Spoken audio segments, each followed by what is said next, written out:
बुरी हम चाकर रखी लो जी।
जैन धर्म की जय। जय जिनेंद्र। मेरा नाम सक्षम जैन है।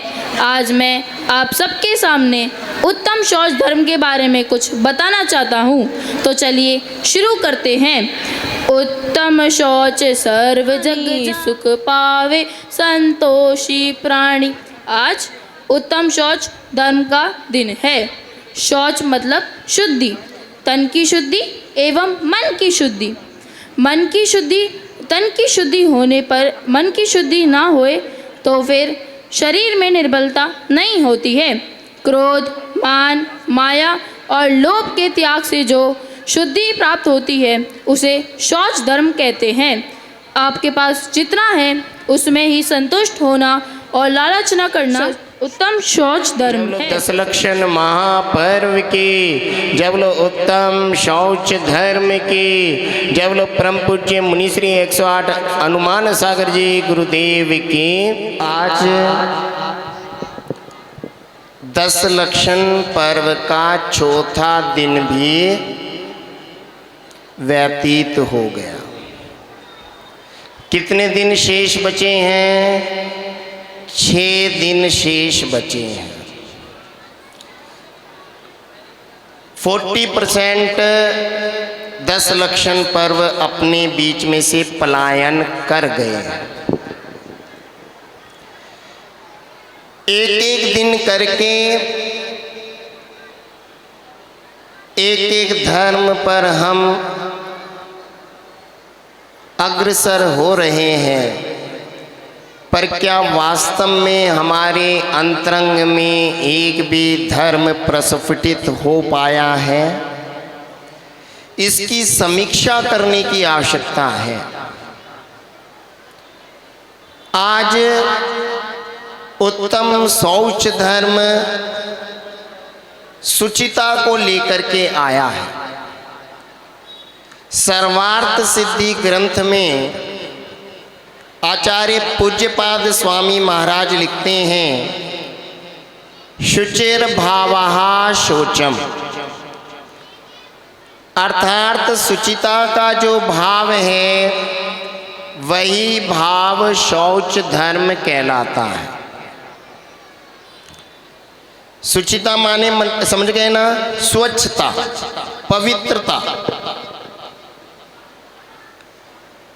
तभी हमारे अंतरंग में उत्तम शौच धर्म प्रकट हो सकता है। इसी बात को पुनः और ज़्यादा स्पष्टीकरण करते हुए सर्वार्थ सिद्धि ग्रंथ में, इसी ग्रंथ में आचार्य पूज्यपाद स्वामी महाराज लिखते हैं, लोभ प्रकारा नाम परमः शोचम, लोभ के प्रकारों का त्याग करना ही उत्तम शौच धर्म को प्राप्त करना है।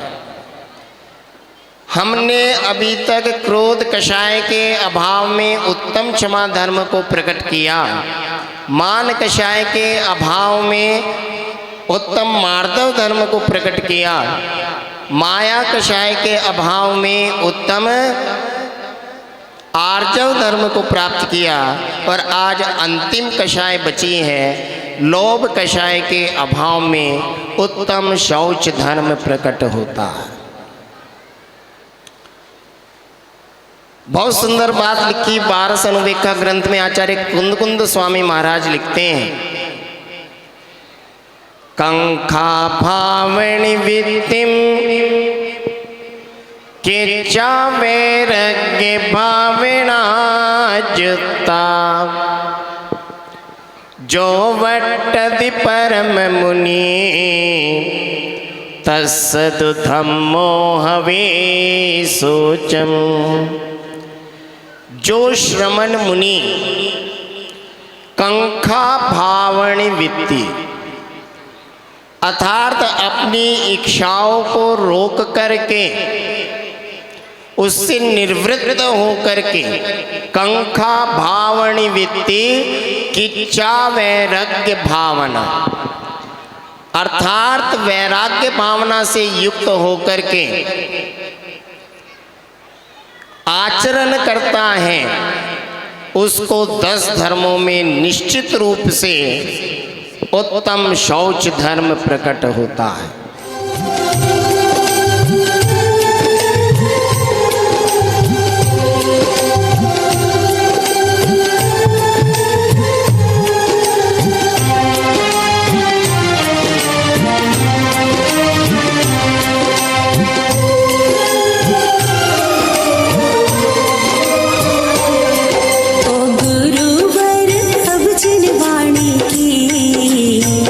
मधुर सुना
विराजमान मुनि श्री हनुमान सागर जी महाराज की जय।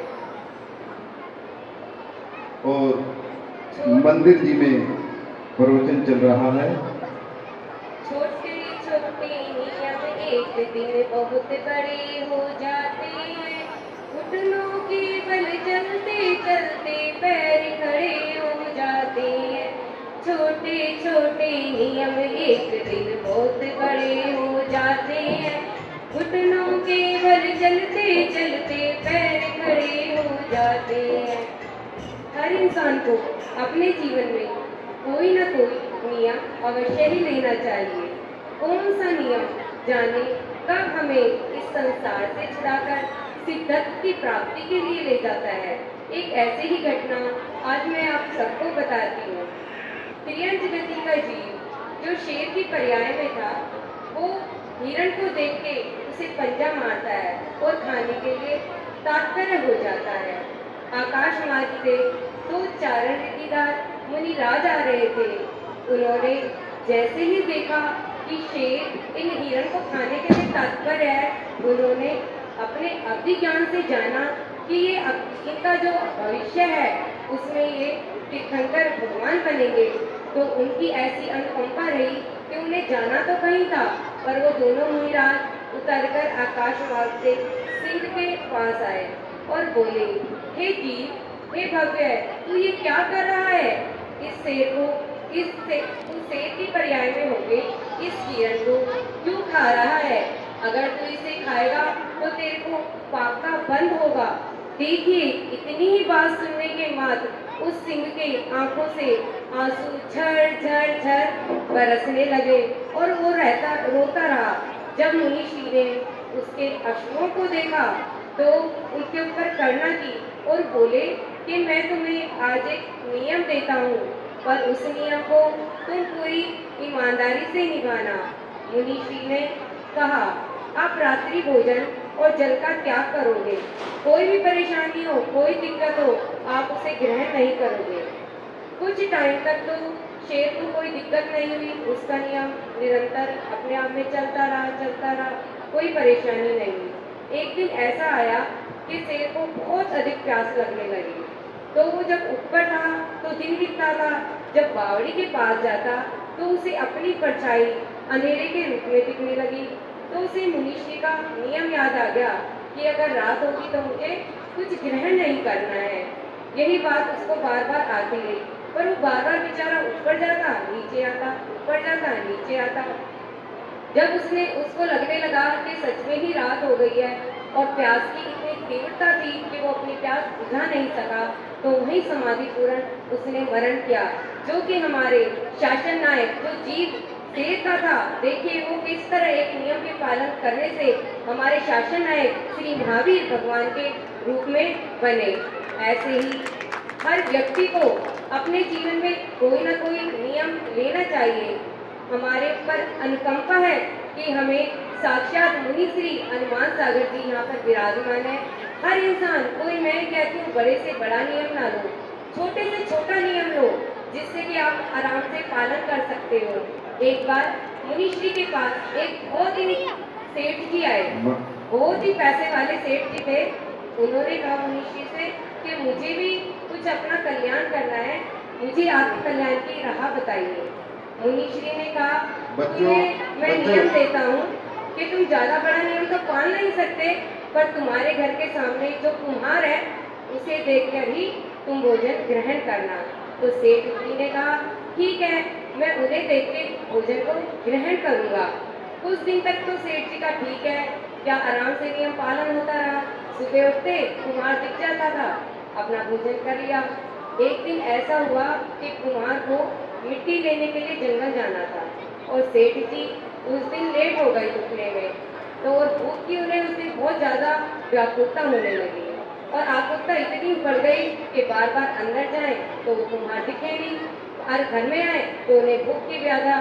फिर वो क्या करते हैं, थोड़ी देर बाद उसके घर में जाते हैं और पूछते हैं कि कुम्हार कहाँ गया है। परिवार वाले कहते हैं, कुम्हार तो जंगल में मिट्टी लेने गए हैं। सेठ जी दौड़े दौड़े जाने लगते हैं, जाते हैं। कुम्हार दिखता है तो कहते हैं दिख गया दिख गया दिख गया दिख गया, शोर मचाते हैं। और जो कुम्हार था वो जो मिट्टी खोद रहा था उसे खजाना मिल जाता है, तो वो सोचता है, सेठ जी को लगता है मेरा खजाना दिख गया, इसीलिए सेठ जी बार बार कह रहे दिख गया दिख गया दिख गया। वो कहता है अरे भाई रुक तो, वो फिर भी सेठ जी कहते हैं दिख गया दिख गया दिख गया। कह रहे अरे रुक तो तू एक बार तो रुक। तो वो रुकते हैं। फिर वो कहता है कुमार कि मेरे पास जो खजाना निकला है, सेठ जी को तो पता ही नहीं था क्या खजाना है। तो वो कुछ बोलता है जो खजाना निकला है उसमें से आधा जो पैसा है वो मैं आपको दूंगा। तो देखिए एक छोटे से नियम मात्र से वो सेठ तो था ही और वो बहुत अमीर हो गया और भी। फिर बाद में वो हनुमान सागर महाराज जी के पास जाता है और बोलता है कि अब मुझे अपनी आत्मा का कल्याण करना है, मैं भी और जगत को माता जी प्राप्त के करूं। प्रवचन सुनकर सेठानी भी वहां बैठी थी, उन्हें भी इस बात का असर हुआ और उनके मन में भी आया कि मैं भी क्यों ना कोई व्रत ले लूं। वंदामी माता जी, वंदामी माता जी, वंदामी माता जी। माता जी, आज मेरे पुण्य कर्म के उदय से मुझे जिन मंदिर और आपके दर्शन करने का सौभाग्य प्राप्त हुआ। माता जी, आज आपके उपदेश सुनकर मेरा मन अति प्रसन्न हो उठा। मुझे ये ज्ञात हुआ कि कैसे हम छोटे छोटे नियम लेकर अपने जीवन का कल्याण कर सकते हैं। माता जी, क्या कोई ऐसा व्रत नियम है जिसे हम पालन करके अपने गृहस्थ जीवन में रहकर भी अपने जीवन का कल्याण कर सकें? हे आत्मन, ऐसा नियम है। माता जी, ऐसा कौन सा नियम है, कौन सा व्रत है जिसको पालने से एक गृहस्थ व्यक्ति भी अपना आत्म कल्याण कर सकता है? हाँ पुत्री, ऐसा नियम है, ऐसा व्रत है जिसका नाम है रोज तीज व्रत। उसमें तुम अन्न खाकर भी अपने व्रत को ग्रहण कर सकती हो। यह व्रत भाद्र मास के शुक्ल पक्ष की तृतीया के दिन आता है और ये वर्ष में एक बार ही किया जाता है। माता जी, रोटीज व्रत, इस व्रत के विषय में तो मैंने पहले कभी नहीं सुना। हमने यहाँ कभी किसी को यह व्रत करते हुए नहीं देखा। यदि यह इतना कल्याणकारी व्रत है तो इस व्रत के विषय में विस्तार से बताएं। माता जी, एक बात और, मैंने आज तक कभी कोई व्रत नहीं किया, तो कोई ऐसा ही व्रत बताना, ऐसी ही विधि बताना जिसमें मैं भोजन भी ग्रहण कर सकूं। रोटी व्रत में समाई, स्वाध्याय, पूजन, 24 दिन धरकर भगवान की पूजन करना, चारों प्रकार का दान देना, एक समय 6 रस का त्याग करके भोजन ग्रहण करना और सभी के साथ जब नगरी में गुरु हो तो उन्हें आहार भी देना, उनके प्रवचन भी सुनना, अधिक से अधिक समय अपना धार्मिक क्रियाओं में ही बिताना। आहा, इतना उत्तम व्रत जिसके विषय में हम में से कोई भी नहीं जानता था। देखो सखी, क्या कमली तुमने सुना इसके बारे में? यहाँ पर कोई भी इस व्रत के विषय में नहीं जानता। आज तो आपने सबका एक उत्तम मार्गदर्शन कर दिया। माता जी, ऐसे उत्तम व्रत के विषय में जानकर हमारा तो जीवन का कल्याण हो गया। यह व्रत हम अवश्य करेंगे। माता जी, मैं यह व्रत ग्रहण करती हूँ। रम वृद्धि आशीर्वाद। वंदनामी माता जी, धन्यवाद। सेठानी माता जी से व्रत लेकर अपने घर की ओर प्रस्थान करती है और इधर सेठ जी घर पर अपने कार्यों में व्यस्त हैं। पूजा पाठ में उनका ध्यान ज्यादा नहीं रहता, उनको तो केवल और केवल व्यापार की लगी रहती है। वे हमेशा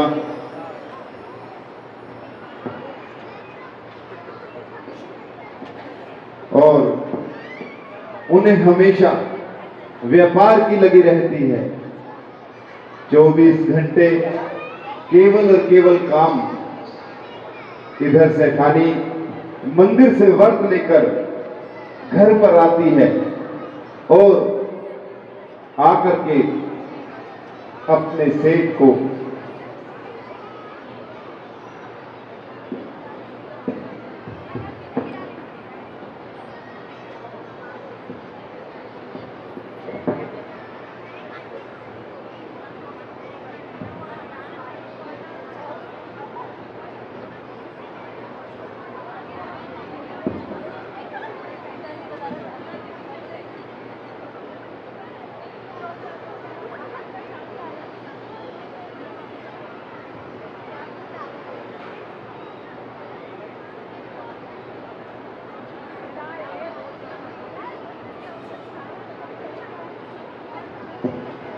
और सेठानी अपने सेठ जी को आवाज लगाते हुए आ रही है।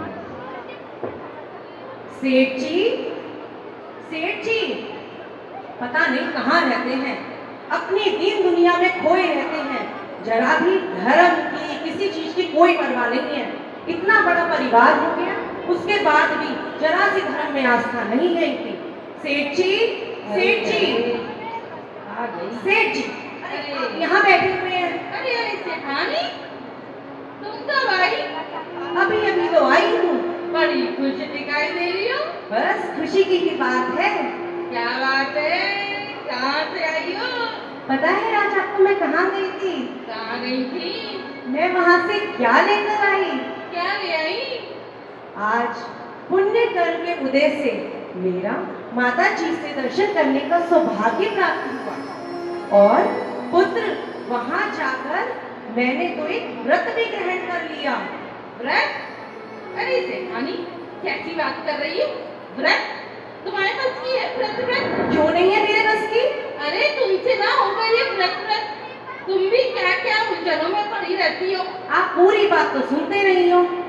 यह व्रत रोज तीज का व्रत है और पता है इस व्रत में एक बार भोजन भी कर सकते हैं। अच्छा, तुम कर लोगी ये व्रत? और क्या? मुझे तो नहीं लगता तुमसे व्रत होगा। घी की बनी चीजें, मेवा से बनी हुई चीजें तुमसे खाई तो जाती नहीं है। व्रत करने चली हो, क्या जरूरत है व्रत करने की? अरे सेठ जी, जरूरी थोड़ी ना है मेवा की बनी हुई चीजें खाई जाएं। अरे हम इसके अंदर भोजन भी तो ग्रहण कर सकते हैं एक समय। अरे सेठानी, तुम इन झमेलों में मत पड़ो, तुम मत करो व्रत। व्रत क्या है व्रत? क्यों करना ये व्रत? सेठ जी, यह व्रत मैं कोई अपने लिए कर रही हूँ। यह मेरा परिवार और आपके कल्याण के लिए ही तो कर रही हूँ। क्या आपको पता है माता जी ने मुझे क्या बताया? इस व्रत को करने से लक्ष्मी अटल रहती है, जीवन सुखमय हो जाता है, घर धन धान्य से भरा रहता है। और ऐसा व्रत करने के लिए आप मुझे मना कर रहे हैं? ये लक्ष्मी के लिए व्रत कर रही है? अरे हम तो वैसे ही करोड़पति है, इतनी धन दौलत हमारे पास है, 7 पीढ़ियां बैठ के खा ले। क्या जरूरत है तुम्हें लक्ष्मी के लिए व्रत करने की? बहुत लक्ष्मी है मेरे पास, बहुत, कोई कमी नहीं है मेरे घर में। क्या करोगी तुम? इतना पैसा है, धन दौलत है, क्या है? कुछ नहीं। ये देखो, ये देखो, ये लक्ष्मी है, फिर भी लक्ष्मी के लिए व्रत। अरे ये दोनों जेबें भरी हुई हैं। सेठ जी, यदि आज हम धन धान्य से परिपूर्ण हैं, हम ऐश्वर्य पूर्वक जीवन बिता रहे हैं, तो इसमें हमारे कर्मों का ही तो उदय हुआ है। परंतु यदि ईश्वर ने हमें सामर्थ्य पूर्ण बनाया है, तो हमें अपनी इस चंचला लक्ष्मी का सही कार्य में प्रयोग करना चाहिए, धर्म गतिविधियों में भाग लेना चाहिए। यदि हम ऐसा ना करेंगे तो यह चंचला लक्ष्मी कब किसके पास चली जाए किसी को नहीं पता। तुम ही बताओ, हमें धन दौलत की जरूरत है? हमारे घर में व्रत की जरूरत है? अरे तुम ही समझाओ अपनी माँ को, मेरी तो सुनती ही नहीं है। पिताजी, माताजी, पिताजी सही कह रहे हैं आपके लिए, आप ये व्रत नहीं कर पाएंगी। पुत्र, मुझे एक बार करने तो दो। तुम लोग सब मुझे मना किए जा रहे हो। अगर और यह साल में सिर्फ एक ही दिन करना होता है। नहीं नहीं, तुम छोड़ो ये व्रत। मुझे कोई व्रत नहीं। यह सही नहीं है। बहुत पैसा यह सही नहीं है। मुझे नहीं चाहिए व्रत। और कहते हैं जब समय का पहिया उल्टा घूमता है तो मनुष्य की बुद्धि भी उसी तरह से काम करती है। इधर सेठ ने अपने धन दौलत पे घमंड करते हुए सेठानी को व्रत करने के लिए मना कर दिया और धीरे धीरे समय बीतता गया। सेठ जी करोड़पति से रोड़पति बन गए। उनके व्यापार में घाटा ही घाटा होने लगा। जिस भी चीज में हाथ डालते उनका सोना भी मिट्टी हो जाता था। धीरे धीरे परिवार में खाने के लाले पड़ गए और सेठ जी चिंता में बैठे। एक दिन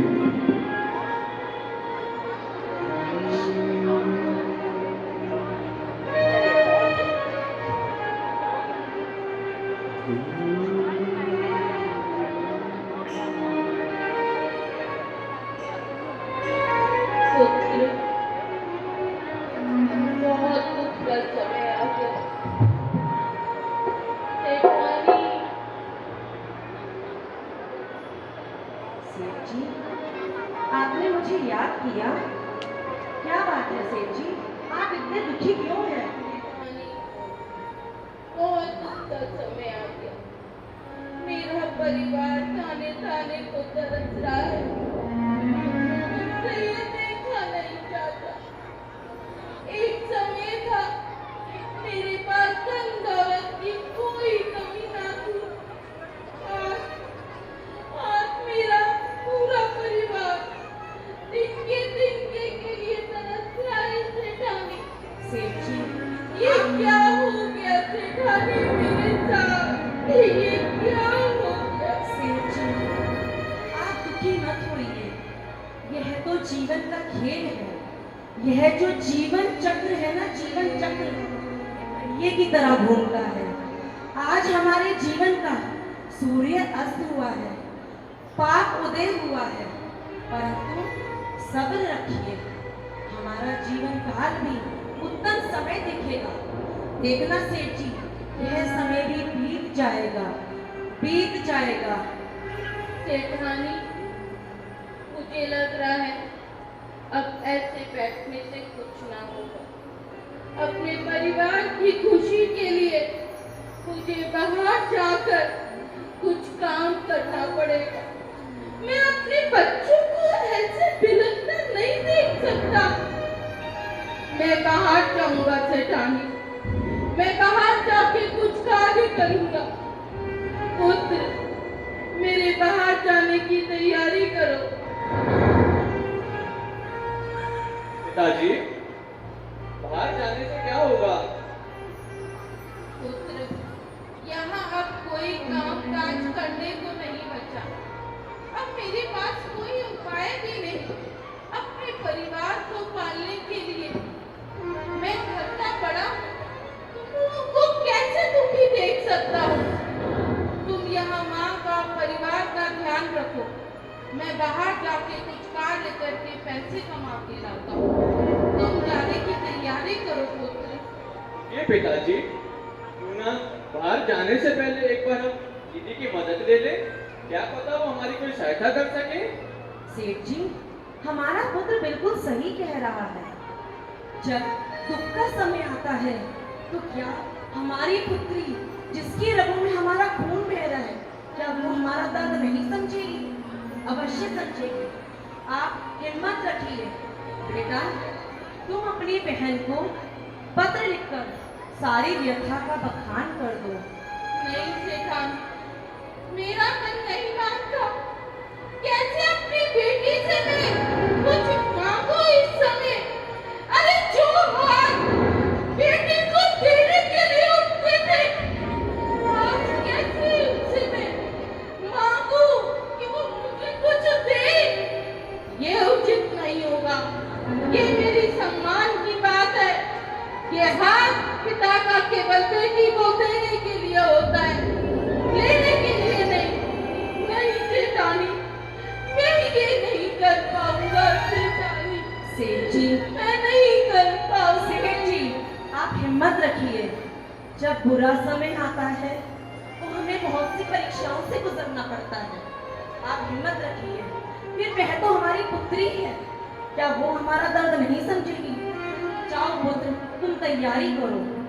ठीक है पिताजी, मैं पत्र लिख के दीदी को भेजता हूँ। आप उठिए। बहुत समझाने के बाद पिता इस बात के लिए राजी हो जाते हैं कि क्यों ना पुत्री की मदद दी जाए। और पुत्र एक पत्र अपनी बहन के नाम लिखता है।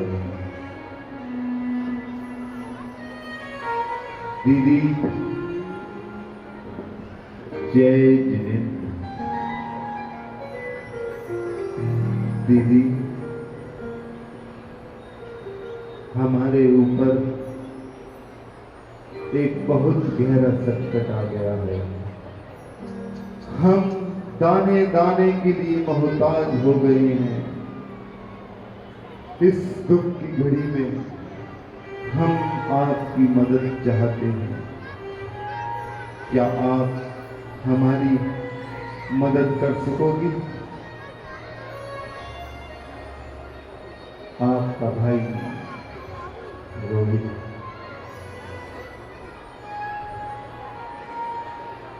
और बड़े ही दुखी मन से एक भाई अपने बहन को पत्र लिखता है और रामू को बुलाता है। रामू काका, रामू काका। हाँ हाँ, मैं आ रही हूँ, मैं आ रहा हूँ।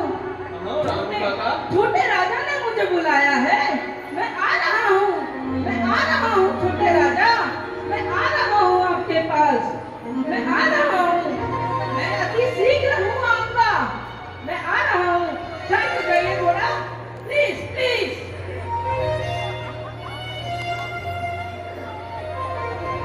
ये हमारे मॉडर्न रामू जी हैं।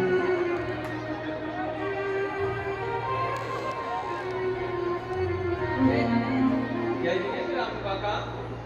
रामू काका, मैं आपको एक पत्र दूंगा।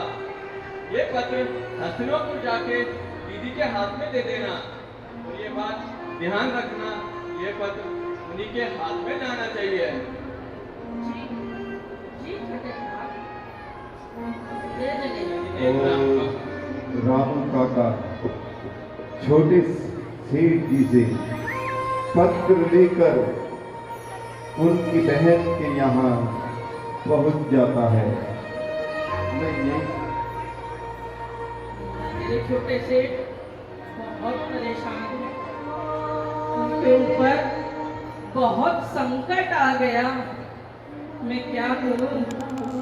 मैं क्या करूं? किससे मदद मांगूं? कोई होगा जो उनकी मदद करेगा, कोई होगा जो उनकी मदद करेगा। मैंने उनका नमक खाया है, मैं उनके साथ ऐसा नहीं होने दे सकता। कोई है क्या आपके पास है कुछ उन्हें देने के लिए? आपके पास है? शायद किसी न किसी के पास तो होगा ही। आपके पास है सर? आपके पास है सर जी? मेरे सेठ जी और बहुत रामू दुखी हैं। काका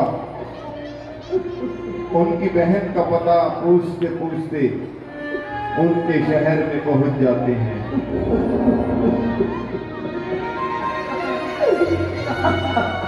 और उनकी बहन अपने कार्य में व्यस्त है। तभी रामू काका पत्र लेकर उनके घर में आते हैं।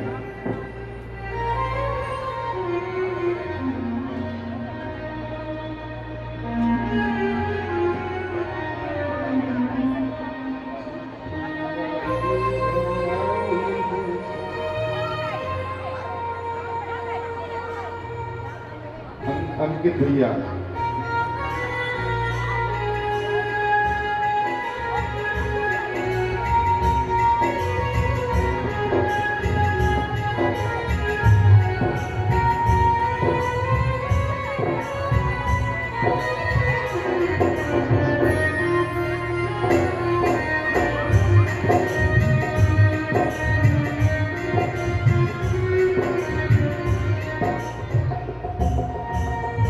जय जिनेंद्र दीदी जी। जय जिनेंद्र। रामू काका, आप यहाँ कैसे? सब कुशल तो है? जी दीदी। दीदी सेठ जी ने आपके लिए एक पत्र भेजा है। पिताजी ने जी मेरे लिए पत्र भेजा है। जी दीदी। देखो देखो, मेरे लिए पिताजी ने पत्र देखा है। मेरे को आज सुबह से उनकी बहुत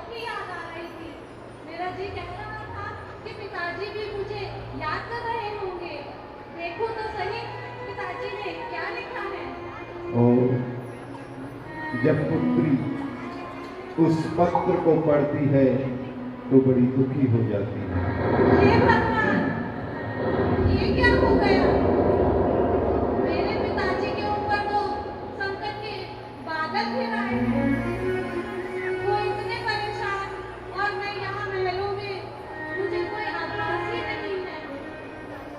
मुझे अपने पिताजी की मदद करनी होगी, लेकिन मैं किस प्रकार उनकी मदद कर सकती हूँ?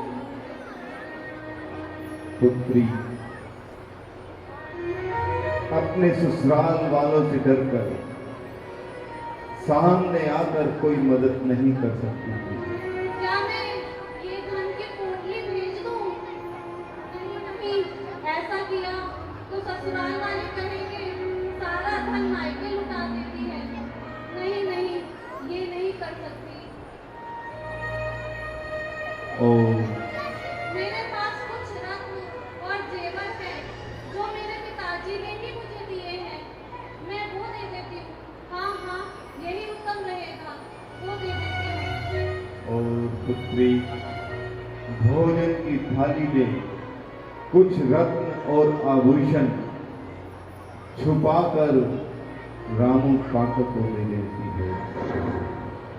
और रामू काका, ये कुछ भोज्य सामग्री है, ये ले जाइए और मेरे पिताजी को दे दीजिएगा।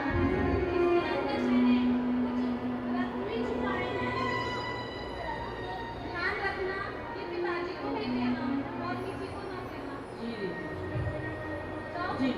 और रामू काका उनकी पुत्री के द्वारा दिया हुआ थाल लेकर सेठ जी के पास पहुंच जाते हैं। पर कहते हैं जब कर्म का उदय आता है तो सोना भी पत्थर बन जाता है। रामू काका धीरे धीरे सेठ जी के पास थाली लेकर आते हैं। कर्मों की लीला न्यारी, सबको नाच नचाते हैं। हो इन कर्मों की लीला न्यारी, सबको नाचना चाहते हैं। स्वामी को राजा बनने वाले सुबह को बन ही जाते हैं। सुबह को बन ही जाते हैं। जो लेख लिखा है वो भी तू फल पाएगा। जैसी करनी करेगा मानव, वैसा ही फल पाएगा। और रामू काका थाली लेकर सेठ जी के पास पहुंचते हैं। जय जिनेंद्र सेठ जी। जय जिनेंद्र रामू काका। दीदी ने आपके लिए कुछ उपहार भेजा है। अच्छा रामू काका। सेठानी, अरे सेठानी। जी सेठ जी। देखो, हमारी पुत्री ने हमारे लिए कुछ मदद भेजी है। देखा सेठ जी, मैं ना कहती थी एक पुत्री ही अपने माँ बाप का दर्द समझ सकती है। आप तो ऐसे ही परेशान हो रहे थे। जरा देखो तो पुत्री ने क्या भेजा है। देखो। और जैसे ही थाल निकालती है सारे रत्न कंकड़ पत्थर बन जाते हैं। पुत्री ने भी कोई सहायता नहीं की। हे भगवान। सेठ जी, इसमें हमारी पुत्री का कोई दोष नहीं है।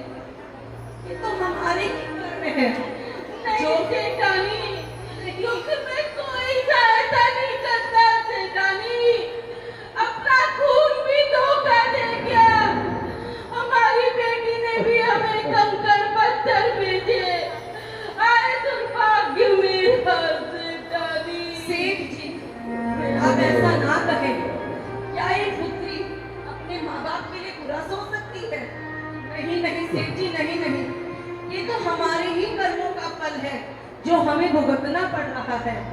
आप हिम्मत रखिए। रामू काका, क्या हमारी पुत्री कुशल मंगल से थी? जी शेखानी जी। पिताजी पिताजी पिताजी, दीदी ने हमारे लिए क्या भेजा है? ये देखो पुत्र, कंकड़ पत्थर भेजे तुम्हारी दीदी ने। ये क्या पिताजी? हमारा इतना बड़ा परिवार। मुझे नहीं लगता था दीदी हमारे साथ ऐसा करेगी। आप चिंता ना करिए, मैं आपके साथ हूँ। पाप के उदय से भोजन का थाल कीड़ों का हो जाता है और रत्न कंकड़ पत्थर बन जाते हैं। तभी सेठानी कहती है, सेठ जी, मैं आपसे एक निवेदन करना चाहती हूँ। बोलो रामू, क्या कहना चाहते हो? सेठ जी, मैंने आपका नमक खाया है सेठ जी।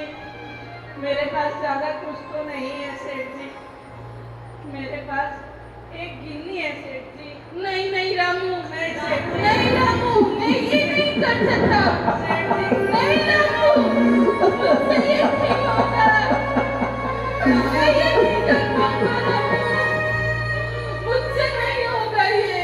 सेठ जी, नहीं रामू, सेठ जी, ये चमत्कारी गिन्नी है सेठ जी। उन्हीं से ये हनुमान सागर महाराज ने दी है। बहुत चमत्कारी है गिन्नी, ये गिन्नी। सेठ जी प्लीज, सेठ जी। नहीं रामू, नहीं। मैं आपसे विनती करती हूँ। रामू, तुमने हमारे विषय में इतना सोचा, ये हमारे कर्मों का ही तो उदय था जो तुम हमें संतान रूपी प्राप्त हुए। पुत्र, यह तुम्हें आशीर्वाद स्वरूप मिली है, परंतु अभी हमारा समय ठीक नहीं चल रहा। ये हमारे पास आकर भी कंकड़ बन जाएगी रामू, ये हमारे पास आकर भी कंकड़ बन जाएगी। नहीं, हनुमान सागर महाराज जी ने बोला है मुझे कि इस गिन्नी में बहुत चमत्कारी है ये, इसको कोई भी बदल नहीं सकता। सेठानी, इसको कोई नहीं बदल सकता। और रामू काका ये कहकर अपनी गिन्नी सेठ की को दे देते हैं, लेकिन वो भी कितने दिन चलती। अब फिर एक आखिरी आस लेकर सेठानी को ध्यान आता है, ऐसे कैसे काम चलेगा? सब कुछ समाप्त हो गया।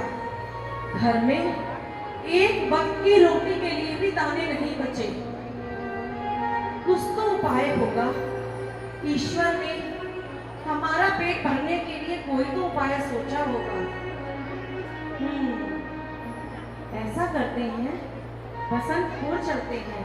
क्या पता वहां हमारे जीवन को कोई नई राह मिल जाए। चलो, मैं सेठ जी को जाकर कहती हूँ। सेठ जी, इस समय हम अपने जीवन के सबसे कठिन दौर से गुजर रहे हैं। मेरे मस्तिष्क में, मेरे मन में एक विचार आया है। क्यों ना हो सेठानी? सेठ जी, जब हमें चारों तरफ से भी हार का सामना करना पड़ रहा है, तो क्यों ना हम यह एक आखिरी भी दाव खेलकर देख लें। सेठ जी, रानी, क्या कहना चाहती हो? मैं ये सोच रही थी, चलो क्यों ना हम बसंतपुर चले। वहाँ मेरा पूरा परिवार है। वहाँ कोई ना कोई तो हमें मदद देगा। मैं अपने बच्चों को ऐसे बिलखते हुए नहीं देख सकती। बताओ सेठ जी, क्या मैंने सही सोचा है? मुझे भी लगता है सेठानी, तुम अबली- जो कह रही हो वो सही है। हमें बसंतपुर चलने की तैयारी करनी चाहिए। पुत्र, तैयारी करो। जी मामा पिताजी। के घर चलो बेटा। जी पिताजी। और सेठानी के कहने पर सेठानी अपने मायके में जाती है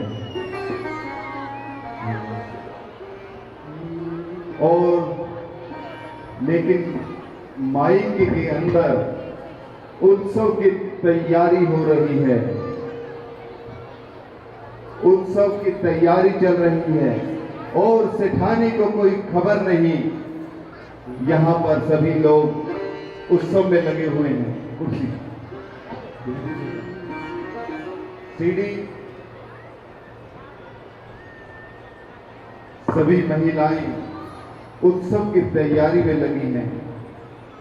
मेहमान आने का समय हो गया और यहाँ पर नृत्य चल रहे हैं।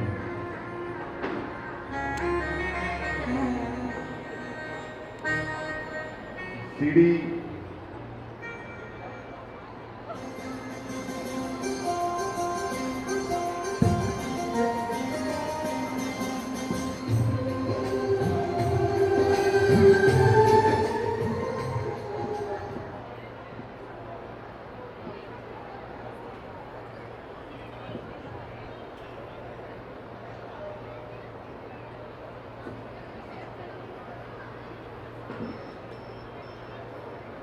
और सेठानी के मायके में लगता है आज बहुत बड़ा उत्सव हो रहा है। और देखिए, जब व्यक्ति पर संकट आता है तो उसके अपने भी मुंह मोड़ लेते हैं, क्योंकि उन्हें पता चल गया था कि उनकी पुत्री कंगाल हो चुकी है। आया महापर्व पर्यूषण खुशी मनाओ जैनियो। आया महापर्व पर्यूषण खुशी मनाओ जैनियो। अपना धर्म उत्तम प्रेम से निभाओ जैनियो। अपना धर्म उत्तम प्रेम से निभाओ जैनियो। आया महापर्व पर्यूषण खुशी मनाओ जैनियो। आया महापर्व पर्यूषण खुशी मनाओ जैनियो।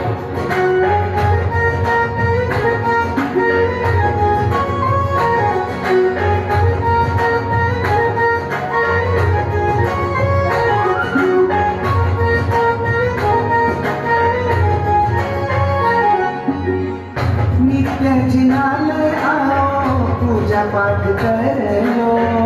नित्य जिनालय आओ, पूजा पाठ कर लो। रत्न त्रय उधार लो और उपवास कर लो। रत्न त्रय उधार लो और उपवास कर लो। विशुद्धि आत्मा की करके पुण्य कमाओ जैनियो। विशुद्धि आत्मा की करके पुण्य कमाओ जैनियो। आया महापर्व पर्यूषण खुशी मनाओ जैनियो। आया महापर्व पर्यूषण खुशी मनाओ जैनियो। और धीरे धीरे सेठानी अपने परिवार के साथ यहाँ पहुंच जाती है, लेकिन उत्सव को देखकर उनके मन में भी बड़ा दुख होता है। सेठानी, अरे सेठानी। जी सेठ जी। मुझे तो ऐसा प्रतीत हो रहा है यहाँ तो कोई उत्सव मन रहा है। सेठानी, सेठ जी। मुझे ऐसे उत्सव में जाना उचित नहीं लग रहा। सेठ जी, आप कह तो ठीक रहे हैं, ऐसे किसी के भी उत्सव में बिना बुलाए जाना उचित नहीं है, परंतु इस रात के घोर अंधेरे में हम कैसे जाएं, वापस में कैसे जाएं? ऐसा करते हैं कि हम वहीं पर ही दीवार के पीछे जाकर बैठ जाते हैं। जब सब अपने अपने काम में व्यस्त हो जाएंगे तो हम वापस निकल जाएंगे। सेठानी, ये बात तो तुम सही कह रही हो। चलो हम वहाँ पीछे छुप के बैठते हैं। और सेठानी दीवार के पीछे अंधेरे में अपने परिवार के साथ बैठ जाती है। उनके बच्चों को, पुत्र वधू को बहुत भूख लगी है। सभी का भूख से बुरा हाल है।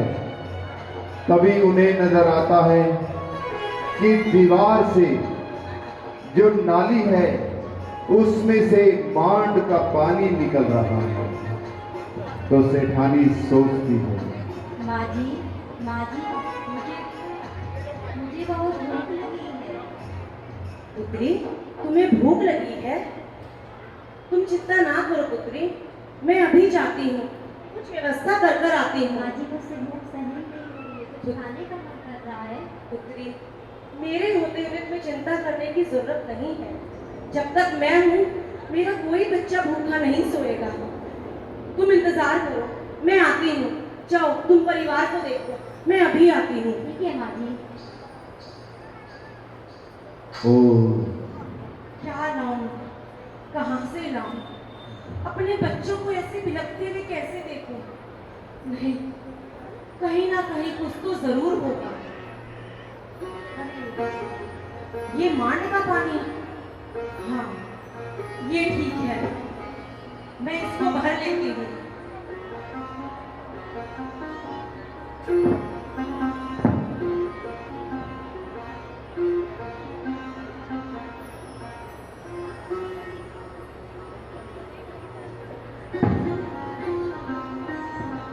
अरे देखो तो सही, ये कौन है? लग तो जीती रही है। छिपते छिपाते कोई देख ना ले। मांड का पानी भर रही है। आ गई हाँ बेबी। फिर क्यों तो आई है यहाँ पर? अपना तो सारा सत्यानाश कर लिया, सारा धन बर्बाद कर दिया। आ गई कीमत नाश करके। मैं ना करने दूंगी अपना नाश। इसको तो मैं अभी बताती हूँ सही। रुक जा, और रुक तू। उसकी भाभी मांड के मटकी पर पत्थर भांग कर उसको तोड़ देती है और सारा मांड का पानी सेठानी के ऊपर गिर जाता है और सेठानी जलन के मारे वहीं पर तड़पती रहती है। सेठानी, सेठानी, क्या हुआ सेठानी? सेठ जी, सेठ जी, क्या हुआ सेठानी? धन तो गया गया, माया भी गई, काया भी गई, कुछ नहीं बचा। कोई बात सेठानी, दुखी मत हो, तुम यहाँ विश्राम करो, मैं कुछ उपाय सोचता हूँ। कुछ नहीं हो सकता। और कोई नहीं, तुम विश्राम करो। आखिरी आरती माँ, क्या हुआ आपको? माँ,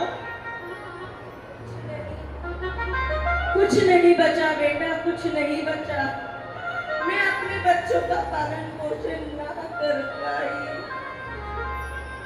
माँ, आप विश्राम करिए। पुत्र, जी पिता। तुम माँ का ध्यान रखो, परिवार का ध्यान रखो। मैं अपने मित्र के पास अयोध्या जाता हूँ, वहाँ जाके कुछ मदद की उम्मीद करता हूँ। तुम ध्यान रखना, मैं आऊँगा जरूर। जी पिताजी, माँ का ध्यान। माँ का ध्यान रखो।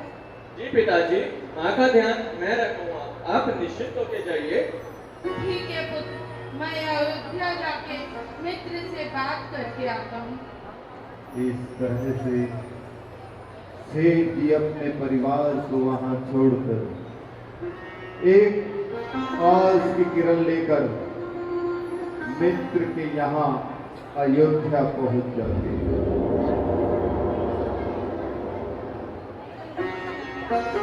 पता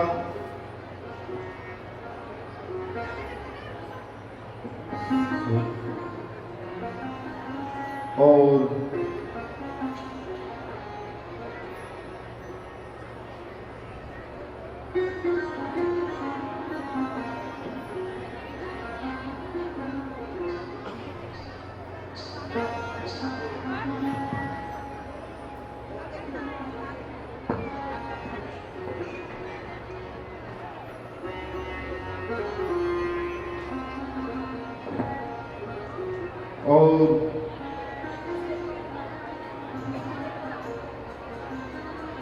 चलते हैं अयोध्या, जहां पर सेठ जी के दोस्त मित्र अपनी धर्म पत्नी के साथ वार्तालाप कर रहे हैं।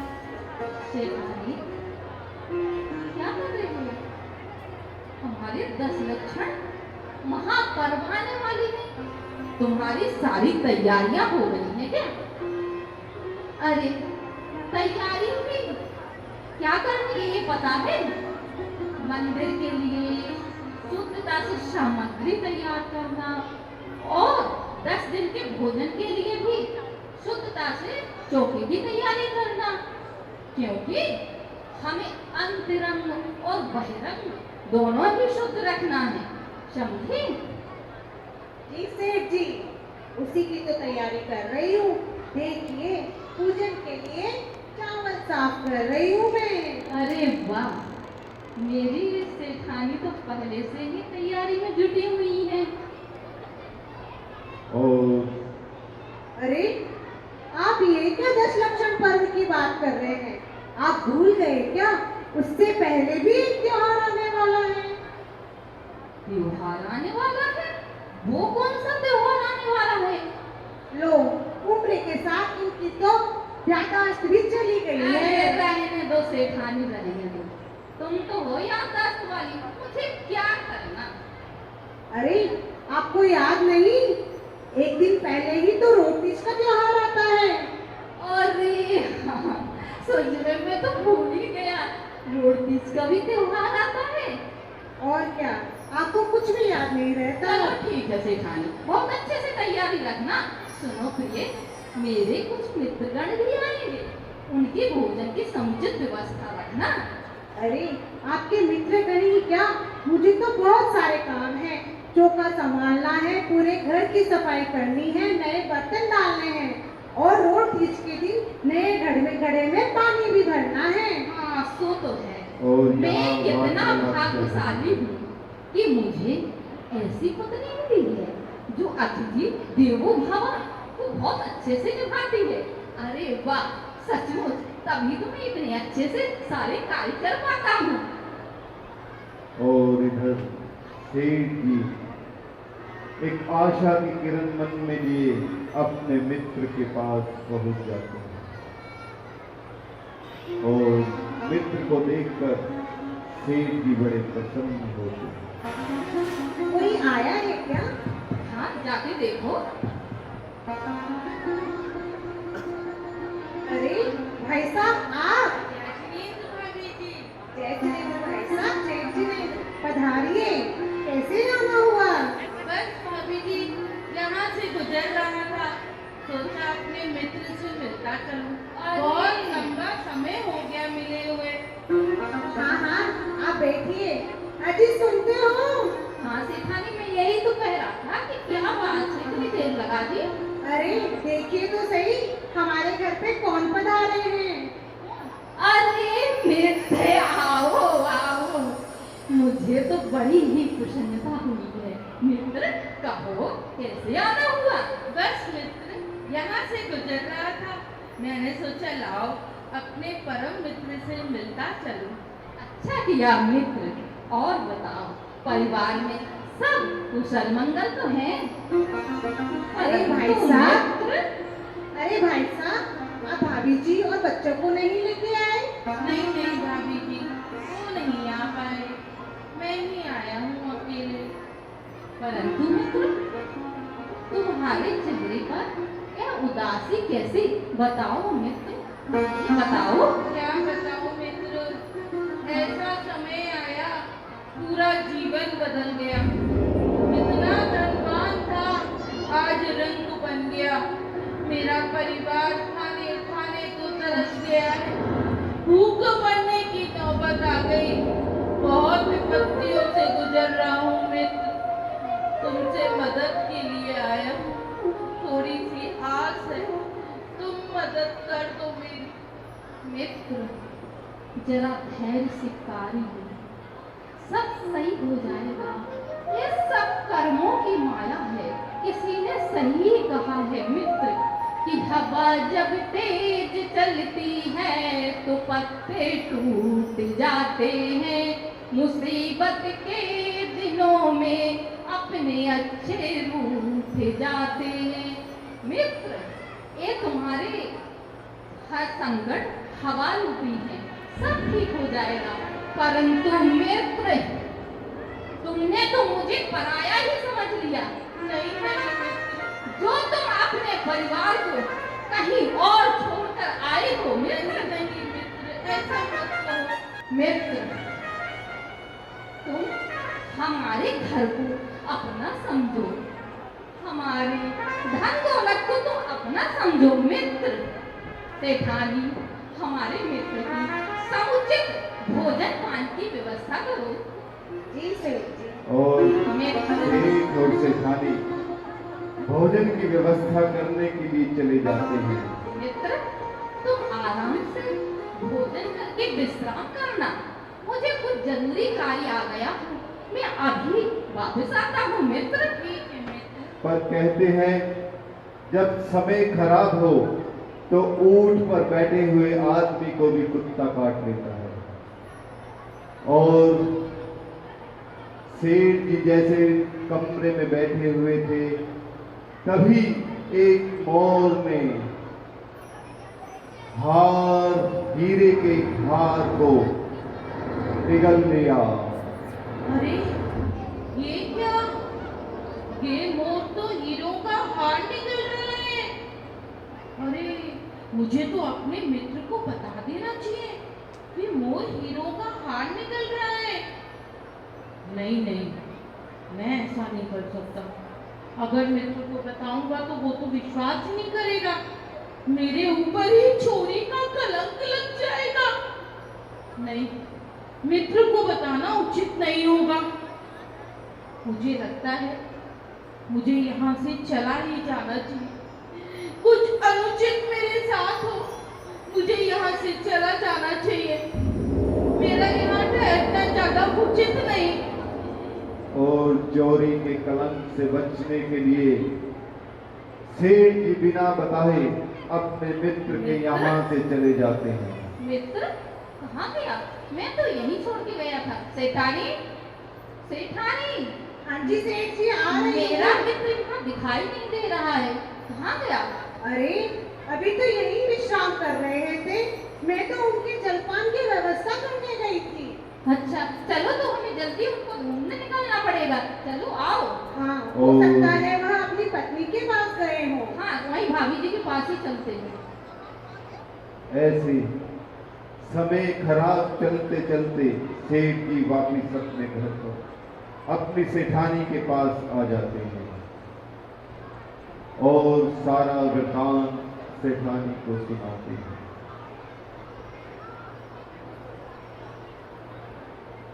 भाभी जी, अरे मेरा मित्र यहीं बोल के आया था, यहाँ दिखाई नहीं दे रहा, यहाँ आया है क्या? जय जिनेंद्र भैया। जय जिनेंद्र भाभी जी, जय जिनेंद्र। भैया आपका यहाँ कैसे आना हुआ? आपको देख के बहुत प्रसन्नता हुई।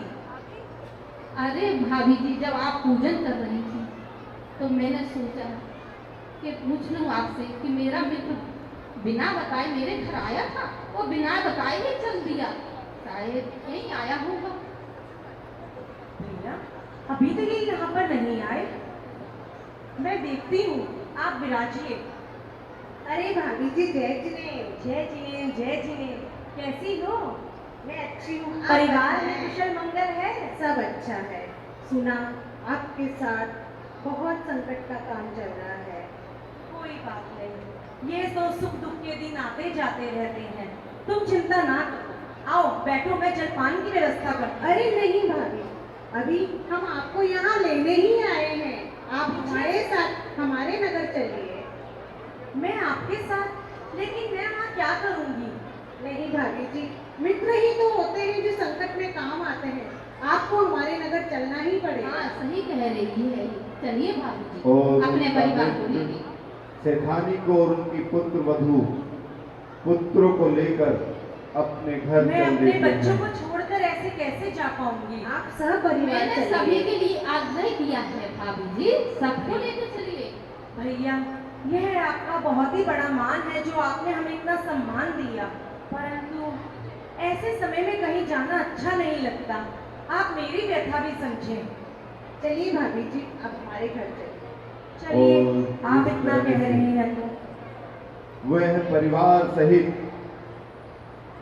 सभी को अपने घर ले जाती है और रोड तीज का त्योहार आने वाला है।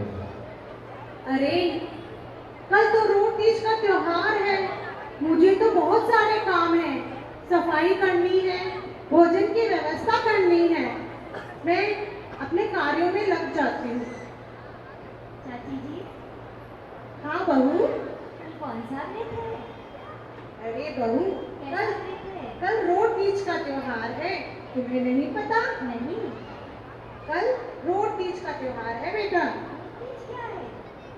बेटा, रोड तीज साल में एक बार आता है और इस दिन खीर और रोट से भगवान को अर्घ चढ़ाया जाता है। 24 भगवान की पूजन करके व्रत किया जाता है। एक समय का भोजन इस व्रत को करने से क्या होता है चाची जी? मुझे भी बताइए, मैं भी जानना चाहती हूँ। इस व्रत को करने से लक्ष्मी अटल रहती है और घर में समृद्धि होती है। मुझे आप इस व्रत की विधि बताइए, मैं भी ये व्रत करना चाहती हूँ, पूरी श्रद्धा से ये व्रत करूँगी। आओ बहू, तुम भी मेरे साथ ये व्रत करो। जी चाची जी। और उन दोनों की वार्तालाप सुनकर सेठानी को भी याद आ जाता है। अरे यह तो वही व्रत है जो मैं जिन मंदिर में जाकर पूजनीय माता जी से ग्रहण कर आई थी, परंतु व्रत निंदा के प्रभाव से मैं उस व्रत को ना कर सकी। कहीं ऐसा तो नहीं इस व्रत निंदा के प्रभाव से ही हमें ऐसे दिन देखने पड़े? हमारा सुख समृद्ध ऐश्वर्यपूर्ण जीवन दाने दाने को तरस गया। नहीं नहीं, अब मैं ये गलती नहीं करूंगी। मुझे ईश्वर ने राह दिखाई है और मैं भी इस व्रत को अवश्य करूंगी, पूरे विधि विधान के साथ करूंगी। तीनों लोकों के नाथ जिनेंद्र भगवान की पूरे श्रद्धावान से मैं उनकी अर्चना करूंगी। और पुत्र वधू अपने बाट के जौ का रोट बनाकर मंदिर जाती है और भगवान से प्रार्थना करती है। बहू, यह रोट भगवान को चढ़ाओ। हे भगवान, मैं अपने बाट के जौ से रोट बनाकर आपके समक्ष लाई हूँ। आप हमारे संकट के दिनों में हमारी रक्षा कीजिए। मैं रोट चढ़ाती हूँ। मैं यह व्रत संकल्प से पूर्ण करूंगी। जय हो जिनेंद्र भगवान की जय हो, पंच परमेश्वरी भगवान की जय हो। अरे अरे ये रोट सोने का कैसे हो गया बहू? मैंने तो जौ का चढ़ाया था, ये सोने का रोट कैसे हो गया? और जैसे ही रोट चढ़ाती है वो सोने का हो जाता है। और एक रोट सेठानी को चढ़ाने के लिए उनके मित्र की पत्नी देती है। जैसे ही वह रोट सेठानी को पकड़ाती है, वह रोट भी सोने का बन जाता है। अरे अरे भाभी जी, हाँ यह रोट शायद मैंने जो सोने का रोट बनाया था गलती से उसे उठा लाई। सोने जो का लेके आती हूँ। रोट देखकर कोई बात नहीं, उसके कोई मन बात में नहीं, कोई बात नहीं। लालच आ जाता है, लेकिन जैसे ही वह अपने हाथ में पकड़ती है वह वापस जौ का बन जाता है। तो भाभी, यह रोट अपने परिवार को खिलाना। लेकिन तभी दोबारा लेते ही वह स्वर्ण बन जाता सोने का है। रोट ले आई। भाभी जी, शायद आपका पुण्य उदय आ गया है। जो रोट जो का है आपके हाथों में आते ही सोने का हो जाता है और मेरे हाथ में आते ही जो का हो जाता है। तुम सत्य कह रही हो। शायद हमारे पाप कर्मों का नाश हो गया और पुण्य कर्म का उदय हो गया। इसीलिए ही तो ईश्वर ने साक्षात रूप में आकर हमारी मदद की। जय हो जिनेंद्र भगवान की जय हो, पंच और परमेश्वरी सेठानी भगवान के हाथ में जय। सोने का रोट आते जय हो, ही हनुमान सागर जी महाराज की उनके जय। रंग बदलते जाते हैं और एक बार पुनः सेठ जी का व्यापार दिन रात चौगने बड़े अच्छी तरह से चलता है। देखिए 2 मिनट इतनी जल्दी मत बचाया करें, अभी कल की भी सूचना सुन लीजिए। अभी 2 मिनट का कार्यक्रम है। आप एक तो ऐसे जाते हैं जैसे हम पे एहसान कर कर यहाँ बैठे हैं और जो देखिए इतनी मेहनत से हमारे आपके ही भाई बहन भाभी सभी हैं, तो सभी से निवेदन है कृपया इनका हौसला बढ़ाएं, तालियां बजाएं, कि ऐसा ना करें। बड़ी मेहनत के साथ इन्होंने यहाँ मेहनत की है और